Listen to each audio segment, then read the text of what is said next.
Not long to go now until we finally get our hands on the first DLC for Battlefield 1. Next month in fact. We still don't have an exact date, but we know it's coming in March sometime. DICE have slowly been teasing information about the DLC, and recently they gave us a bit of information on each of the new maps as well as the new behemoth and new vehicles. And now some more information has been added to that in the form of what weapons we can expect to see in the DLC and the name of the two operations that are coming with it too. Let's start with the operations. They're called the Devil's Anvil and Beyond the Marne, and considering there are 4 new maps coming with the DLC, it would be fair to assume that they will be both 2-map operations. I think we can work it out as well which maps are going to be in which operation, and I actually think it's in the same order as they're posted on the blog post. For Devil's Anvil, I think it will be Verdun Heights and then Fort de Vaux. That seems to make sense to me. Fight through the fiery hills of Verdun Heights and then move on to the bunkers of Fort de Vaux being the final objective to capture as the attackers. Then for the second operation, Beyond the Marne, we would have Soissons and then Rupture.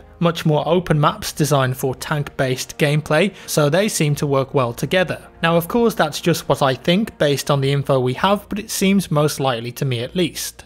Okay, so onto the juicy bit. New weapons. Let's start with one that we already knew. The Shosho. I suggested that this may be a weapon in a video a little while ago with the concept images we saw, and it was all but confirmed as the gun has a very unique look and style to it. That being said, its unique style was not enough to stop it being labelled as the worst machine gun ever fielded in the history of warfare by a lot of different experts, and that's a bold statement. Thankfully, this is a video game and not real life. It was a French light machine gun, so it stands to reason that this will be a support only weapon. It didn't fire very fast though, only 230 rounds per minute in fact, and only had a 20 round magazine in its default form.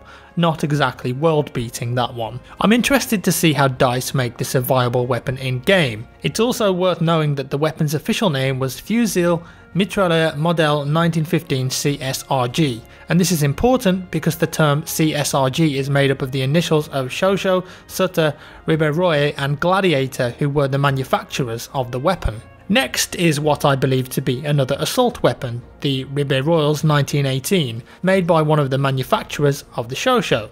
It was made in an attempt to produce an automatic rifle for the French forces, and its official name is the Carabine Mitrailleur 1918. I think we should call it the Rib Gun, just to make life much easier.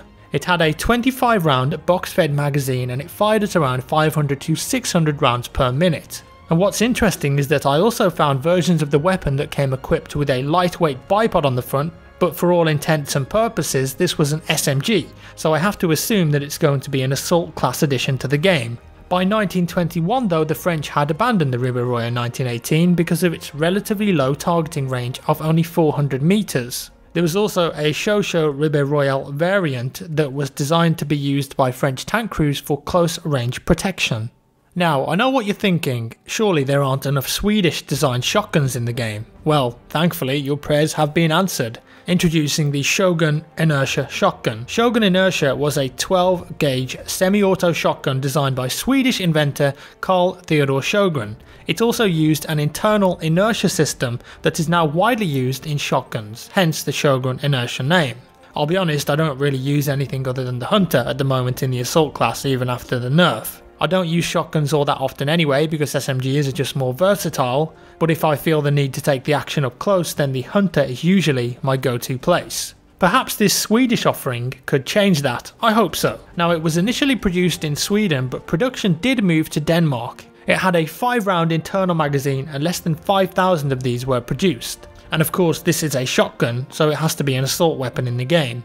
Okay, so far we've had an assault weapon and a support gun. Now moving on to what I think is a new medic rifle, the RSC 1917, or the full name, the Fusil Automatic Model 1917. This one is immediately interesting in terms of its design because it's loaded from the bottom rather than the top, which just makes for a more interesting and unique animation. It was a semi-automatic gas-operated infantry rifle used by the French forces towards the end of the First World War, around 1918. Why was Was it called the RSC 197, you may ask? Well, because of the name of the manufacturers, Riborail, Sutter and Shosho, names that you probably recognise by now because of my terrible pronunciation, and of course we've already mentioned them and covered them a couple of minutes ago. The RSC only had a 5-round clip-fed magazine though, so if that stays for the game version, it immediately has some disadvantages over some of the other medic rifles. If it's only going to have 5 rounds in game, then it's definitely going to have to pack a bit of a punch. Okay, so moving on to the Lebel Model 1886, which is a scout rifle. It had an effective range of around 400 meters, which suggests to me it will have a sweet spot somewhere below the SMLE. It was a bolt-action rifle with an 8-round tube magazine. It was actually in service from 1887 all the way up until 1940, and over 3.4 million of these rifles were produced. It was known for being hard-hitting and reliable, accurate up to 300 yards but still deadly way beyond that. Having said that, its slow reload due to its tube magazine design was its biggest handicap. Then lastly for the weapons we have the MLE 1903 Extended, which I have a feeling will be a new primary for the Tangor pilot classes. The MLE 1903 is of course already in the game, but this variant featured a detachable stock and a more powerful round. It just makes sense for it to be a new tanker or pilot weapon. As well as the new main weapons, we also get 3 new melee weapons to whack enemies over the head with.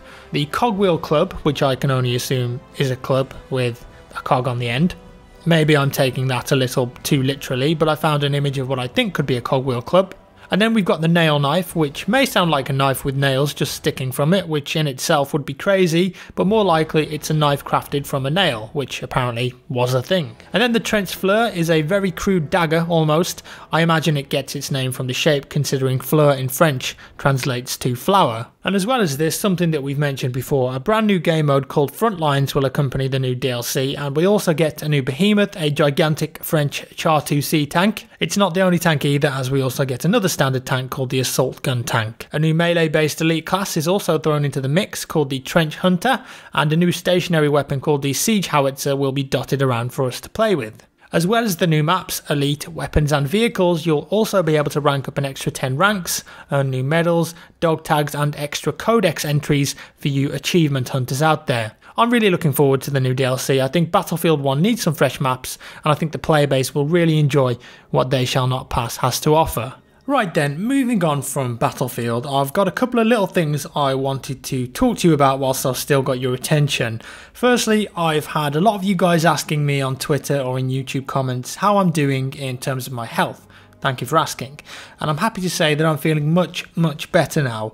All of my tests and MRI scans came back clear, so nothing major to worry about. And I've been given some medication by the doctors, and that's really helped me out. I was suffering from severe anxiety and stress, believe it or not, and this was causing all of my symptoms. I didn't want to believe it at first because I don't feel like an anxious person or pretty stressed out, but I've had to accept that this was the problem with me and make some lifestyle changes. I was nauseous all of the time, I had this off-balance feeling even when I woke up, I had headaches, stomach aches, blurry vision, feeling sick, and it was just this vicious cycle that I was going through, making everything worse and worse, drumming up all of these ideas in my head, constantly googling symptoms and diseases, trying to self-diagnose myself all of the time really, and it just sucked, and I didn't want to do much or do any work or just do anything really. That's how I've been feeling recently in the last couple of months, but I've had a full checkup now, and health-wise there's nothing wrong with me. It was all stress and anxiety building up and building up. And after accepting that and getting the right medication and making some changes, relaxing a bit and taking a step back from work for a little while, I'm feeling way better now. And I wanted to share that positivity with you guys because when I posted that first video, I was feeling pretty crap, to be honest. And I had so many kind, uplifting comments and people messaging me with ideas and their experiences, which was amazing. And if any of you guys are going through that or a similar thing, stress, anxiety, depression, just know that you can make it through to the other side. And that's all I wanted to say on that really. Right then, today we're finishing off with a bit of a giveaway. Logitech sent me over a G533 7.1 surround wireless headset to check out. Wireless obviously means no wires. Excellent build quality, and the charge on these lasts for around 12 to 14 hours. Very useful if you want to do VR stuff like using the HTC Vive, or of course if you just want to chill on your sofa without being tethered to your PC. They've also got this special Battlefield 1 promo that you can use, which sounds awesome. Why am I telling you this? Well, this isn't a sponsored thing. Logitech have emailed me and offered 2 of these headsets to give away to my subscribers, which is awesome. And I said, yeah, sure, of course, I'd love to do that. So if you want a chance of winning one of these headsets, all you got to do is leave a comment down in this video below, and I'll pick 2 people at random, so good luck with that. Finally, I wanted to let you know I'm live streaming on my Twitch channel way more regularly now if you want to see some live content from me, and you can find me there at twitch.tv/jackfrags, and I'm streaming all sorts of games, BF1, For Honor, Rainbow Six, Ghost Recon Wildlands, and basically anything that's new and exciting. So if you want to know when I'm streaming, head over there and hit that follow button so you get the notifications. So that's all for today, guys. As always, thank you so much for watching. Give me a thumbs up if you enjoyed the video, and I'll see you in the next one.